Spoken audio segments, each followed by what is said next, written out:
Hey everybody, it's your man James, Business Pointed Treasures, back again with another little bit of video action for you. This is another one of the snippets from one of my past live streams I have done. I found this little nugget in there that I thought was pretty interesting.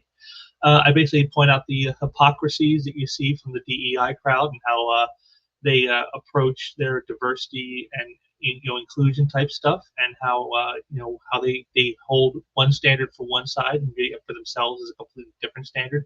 You're going to really see how the racism in them really is spotlighted in this one. It was a pretty good segment, I thought, and so I thought you guys enjoyed me chopping this out and giving it to you in a little shorter form, so you ain't got to dig through a 3 hour long live stream to see it. So I hope you guys get some fun out of this, and maybe some some little bit of a interest to you.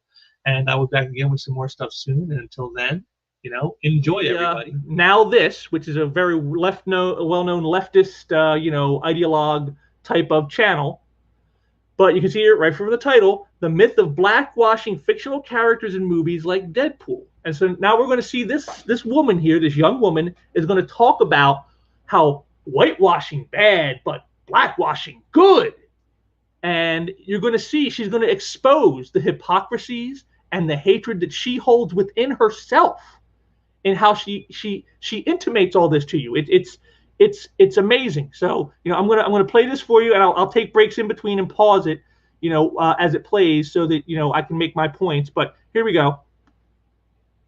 Whitewashing is a problem. From Liam Neeson in Batman Begins to Scarlett Johansson in Ghost in the Shell, and well, pretty much any U.S. anime adaptation ever. Dragon! Whitewashing is when Hollywood takes a character who is a person of color in the source material and casts a white actor for the final portrayal we see on screen. But what about when a white character is played by a person of color on screen? So there you go. That's whitewashing. And on that, they're absolutely correct. Exactly. That's what it is. That's what you do.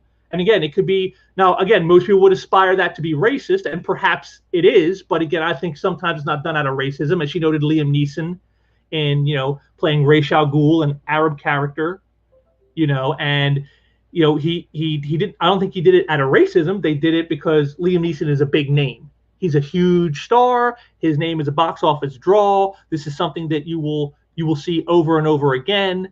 And and so I mean, sometimes I don't think the reasoning has to do with racism. It has to do with other factors. But whatever those factors are, it doesn't matter. She is completely correct. When you do that, that's whitewashing, and it's wrong. You should not do that.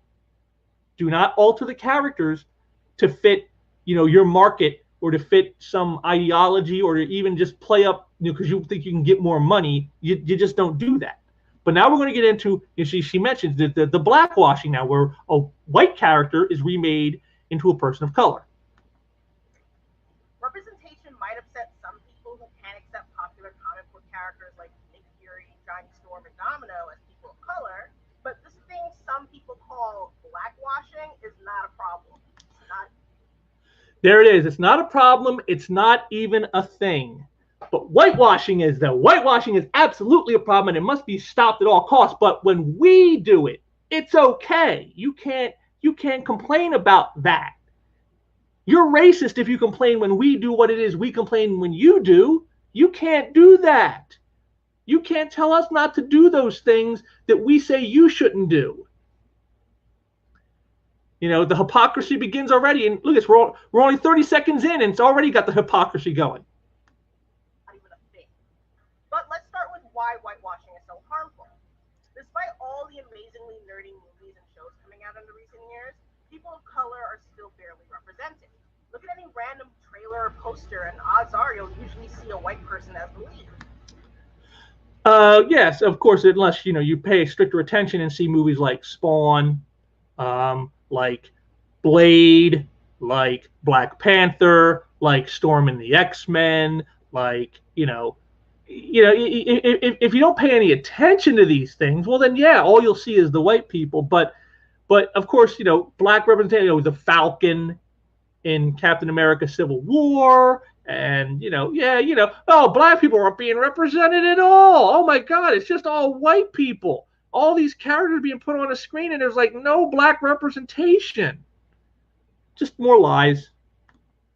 So when Hollywood takes one of the few examples of canon representation that we do have and cast a white person for whatever reason, you're taking away an opportunity for us to be seen. So I agree with her on that, in the fact of, you don't do that. If the character was non-white, then they stay non-white. But by the same token, if the character original source material, he was white, then he stays white. You don't change it to fit somebody's agenda. You don't change it to fit some ideology. You don't change it to get some woke points. You just don't do that. The reason you don't do blackwashing is the same reason you don't do whitewashing. Because it's unnecessary. Because in the end, it's all unnecessary. If you want more black characters, create more black characters. You want more Asian characters, create more Asian characters. No one's stopping you. And again, like I said, like in the point of, like, she even made it here about, American adaptations of anime and manga, where they will insert white people and take out people who are Asian, because the characters originally are Asians. Because where was it originated? Oh, in Southeast Asia, where Asian people are writing this, and Asian people are drawing this, and Asian people are creating this. And so they're basing it on what they know from their lives and their experiences. And so the Asian characters are there. Yeah, there you go. You want Asian characters, there's manga right there for you, filled with them.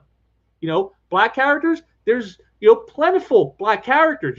I named just a few who've been in the films already. Then of course, you got Luke Cage. You got plenty of black characters. You don't need to blackwash white characters to give black people characters to enjoy.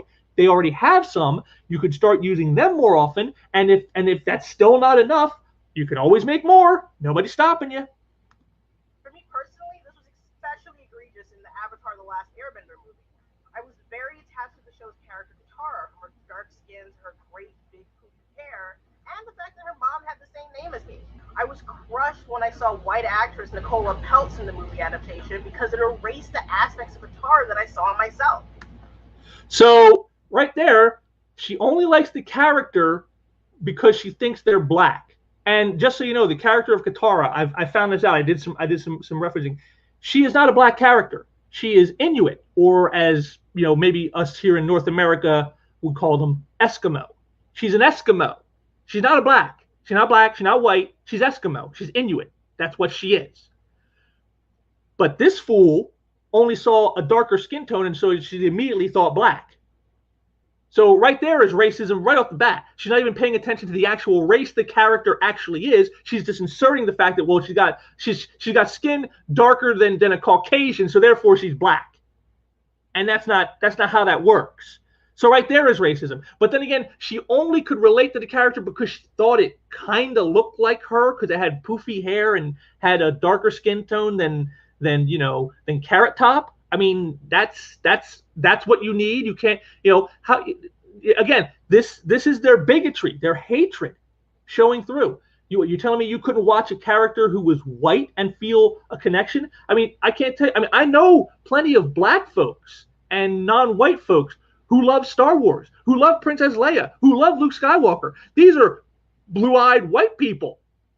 And yet, people love them. These black folks and these Asian folks who love the movies and love those characters, the fact that they're white didn't stop them from being able to connect with them the way she says she connected with Katara. You see, they didn't need the character to look exactly like them to go, oh, that's like me. They saw something else within the characters, their strength, their convictions, their passions, their flaws. These are the things that make the characters characters. These are the things that made them great and why they love them so. So much so that, like, when they're mistreated, as like Luke Skywalker was in The Last Jedi, people get righteously pissed off. Not because, oh, you're doing it to a white guy, but because you're doing it to this awesome character that we all love, that we grew up loving, that we all of us, white, black, Asian, Hispanic, we all grew up with this guy. We all know what he's about. And this is not him. You are totally trashing this character. And that's why people were so upset. Not because he was white, but because they disserviced the character. That's what you get mad about. And again, people of all stripes have felt that way. It's not just only white people felt that way about Luke Skywalker. But see, again, this is her bigotry. This is her racism. I can't like it unless it looks like me. I mean, imagine a white person saying that. Oh, I could never watch Luke Cage because he doesn't look like me. I could never watch Blade. He doesn't look like me. because I'm white. No, that's stupid. Me, I love the Blade movies, and I'm a white guy. Those movies were freaking awesome. I could quote them day in and day out. Some of the great lines in there. You know, how many white people love those movies? But Wesley Snipes isn't a white guy. How could they have related to Blade if they didn't look like him? According to this person, they shouldn't have been able to. On the other hand, having a person of color play a previously white character isn't taking away white representation. It's creating new representation and role models for people that Hollywood has ignored for too long. No. What it does is alters an existing property and turns it into something it is not. That's what it does. Or again, in her case, because she's a racist and hates white people, it takes something away from white people and puts it in the camp of her camp. That's what it does. That's why she's for that. That's why she has no problem with blackwashing the way she does with whitewashing. You know, and there it is. I mean, you can't spell it out any more blatantly than this. She spelled it out for you right there. You know, it's, you know, they're not taking away white representation. It's like, but it's not about white representation. It's about the character's representation. You know, see, like here it is. She's showing you Michael B. Jordan is a Human Torch. He's not the Human Torch. Johnny Storm is a blonde-haired white guy who is the brother of Susan Storm Richards, the Invisible Woman. The biological sibling. To make him black erases all of that. You've completely changed the character and his dynamic with his sister and the team. It is not the same anymore. But yet, again, she's gonna go on here to explain to you, like, well, no, but that's okay when we do it. When Michael B. Jordan took over as the Human Torch, it opened the door for a new narrative in which a black man and a white woman could be siblings long before This Is Us made a sub every Tuesday night. So there you go. It's but that's not the Human Torch. That's not the character. That's not his story. That's not his conception. That's not the way he has, you know, that is not what his whole backstory is. That is not the character. You know, you can dance around it all you want. Oh, it creates a new narrative. I don't want a new narrative. I want the narrative of Johnny Storm as he's been portrayed for 60 years. That's what I want. I don't want the narrative you want of, you know, diversity of skin color. I don't want that narrative. I want the narrative of Johnny Storm, the Human Torch, the hothead teen kid who had superpowers and, you know, was part of the first great superhero team ever.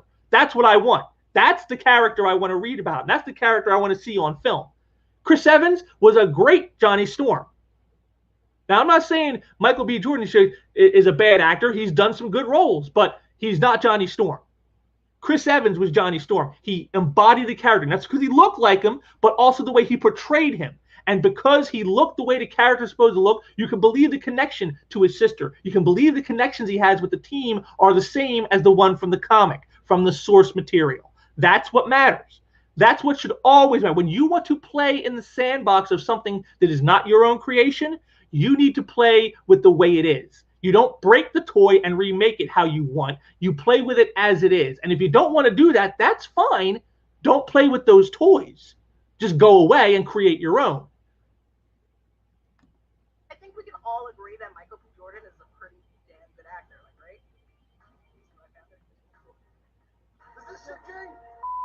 Despite the film's flaws, he's an extremely talented dude who absolutely did justice to the role. Johnny Storm's whiteness is not essential to his character. Yes, it is. His sister is white. They are biological siblings.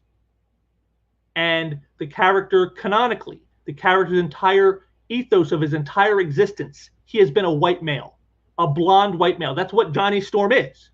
That's what he is. And that is directly connected to his experiences, to his character, to everything else. Yes, absolutely, you're wrong. Again, this is the mental gymnastics someone like this must go through to make you believe that somehow, oh, well, it's okay when we do these things.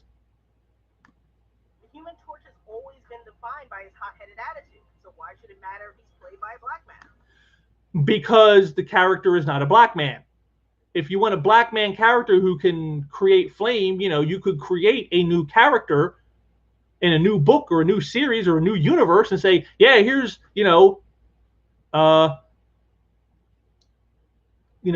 heat wave, and there it is, and he's a black hothead, and then you can create your whole universe around that, and that's fine. Johnny Storm, the Human Torch, has a history. He has a backstory. He has a canonical, character, and part of that canon is that he is a white male. And no matter how you want to spin this, it's racist to change that, just as it would be racist to change Blade from a black guy to a white guy. It doesn't take anything away from the role and gave kids of color a new hero to look up to. Same goes for Nick Fury. He's just a guy with an eye patch who's in charge of S.H.I.E.L.D. Again, and this just shows her blatant ignorance to the character she's talking about.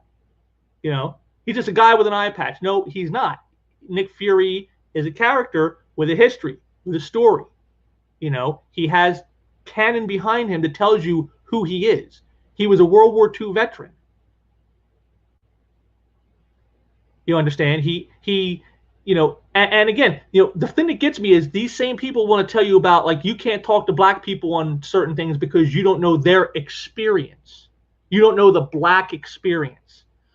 Well, okay, if that's true, if there's a difference between the black experience and the white experience, well, then when you take a white character and make them black, you're completely changing that character's, reason for being. For example, you would say, well, Nick Fury never had to face racism, in the army back when he was fighting in World War II. Where a guy like, if he was black, like Sam Jackson, well, he might have had to face that. I'm sure we're all familiar with things like the Tuskegee Airmen story and all things like that. That's the kind of thing he might have faced. That would alter the character from what Nick Fury is. The Nick Fury that we all know, the white guy. His experience would be vastly different from this Nick Fury's. So, right there, you're wrong. It doesn't change anything. He's just a guy with an eye patch who runs S.H.I.E.L.D. No, he's much more than that. And his experiences, by their own standard, by the standard of these woke identitarians, his whole entire character would be completely irrevocably changed by his experiences as a black man in the army versus being a white man in the army. And that's just one aspect. That's just one aspect I'm bringing up. I could go through others, but it makes the point. So right there, she's just wrong. There's nothing about his character or his role that requires him to be white. Except the history of the character, which has existed for 60 years, that says he's a white guy. Now look at the ancient one from Doctor Strange. They're from the Himalayas, teaching Himalayan culture and folklore. It's central to the character. But in the movie, the ancient one is played by a white woman. It's a huge missed opportunity to cast an Asian actor in a role. The ancient one could have been elevated to the same status that Samuel L. Jackson brought to Nick Fury.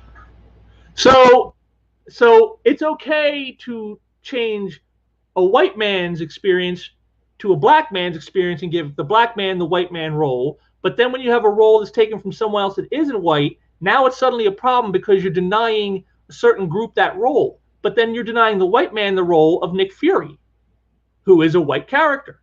But that's okay to deny those people. But it's not okay to deny Asian people. And, it's kind of funny because even making the Ancient One a woman, well, that's a gender bender. The original Ancient One is a Asian male. So even there, they're trying to go for woke points. Look, we're inclusive. We gave the role of being the powerful, ancient, knowledgeable one to a woman. A woman was the Ancient One who had all the secret knowledge. And even that's not good enough, you see. Even that, maybe they would have had an Asian woman. She might have been okay with that because now you got double points. It's still Asian, and now you got a woman too. But see, again, you can see the flawed logic in everything they say. It's okay when we do it. It's not okay when it's done to us. He inflated Fury from a 60s James Bond homage to a movie icon in his own right. In his own right. But again, is that the character of Nick Fury? You just said he's out of the mold of James Bond. So then why are you changing that? Who says that Sam Jackson's version is better? Who's saying that the character needed to be changed in that way in his own right? Well, the character as he was had, you know, strength of character and interest in his own right too. But that all gets brushed aside for the sake of woke identity politics. Zazie Beetz did the same for Domino. I grew up watching Domino on Wolverine and the X-Men, where she's portrayed with comics accurate pale blue skin and a black circle around her eye. Now she's a black woman with natural hair, and her traditional look is still there, right down to the eye tattoos, just inverted now. See, again, totally changed, but oh, it's okay. It's okay. It doesn't mean it's okay. It doesn't matter that we completely swapped all this stuff around. That's okay. Shut up, bigots. Only racists would have a problem with race swapping white people for non-white people. But if you race swap non-white people for white people, that's actual racism, and that's white supremacy, and that's evil. I mean, you know, your head can be spinning listening to these people.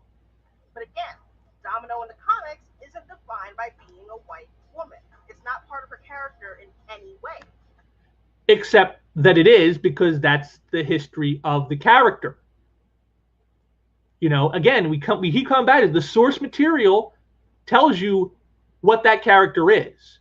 And now if that's not the character you want to do, that's okay. You don't have to do that character. You can create another character of your own that will fit that mold, or look and see if there is a person of color who can fit a certain mold that you want to use. That's what you do. You don't say, well, I want to do this, but you know, this character is white. And I don't want to do a white character. I want the character to be non-white. So I'll just change that. No. It's wrong when you change non-white to white, and it's wrong when you change white to non-white. It's wrong both ways, not just one. Casting a black actress does nothing to damage the Domino we know. In fact, it just gives black nerds like me someone else I can cosplay as. So right there, selfishness. It gives me something. It doesn't about that. It might take something away from other people, but it gives something to me. So you know, screw you. See again. Now we get down to, you know, revenge, selfishness. You know, completely, you know, dishonest and disingenuous. You know, she's hypocritical. I mean, she's hitting all the marks in this. Every single marker, she's hitting them all. You know, and again, as I proved with Danny Rand Iron Fist. Yes, when you race swap them, you do change things about the character. Again, you know, Danny Rand is an outsider in the world of Kunlun. If he were Asian, he wouldn't be so much of an outsider.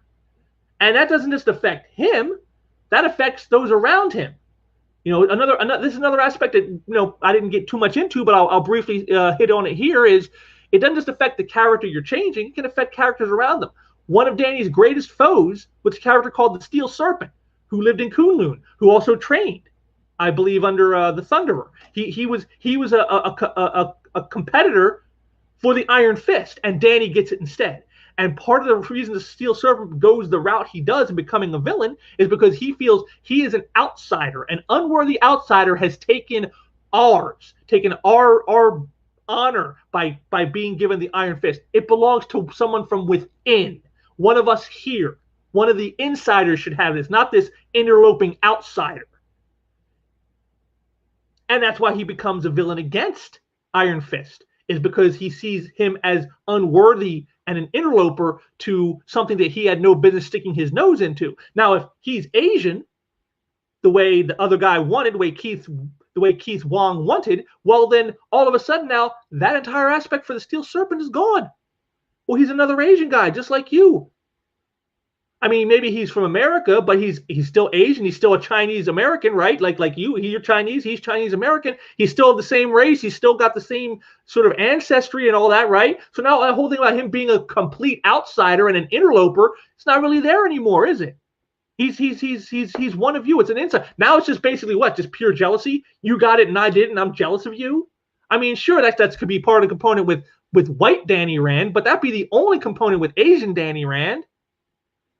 Whereas with the white Danny Rand, you have the added layer of, he's an outsider and an interloper. He's taking from our culture this outsider who is unworthy. That's key to the Steel Serpent's character. But now without him being white, you take that away. So see, once again, she fails to see, no, you do destroy the characters, and not just the characters you're doing it to, but characters that can be around them can be damaged in that way.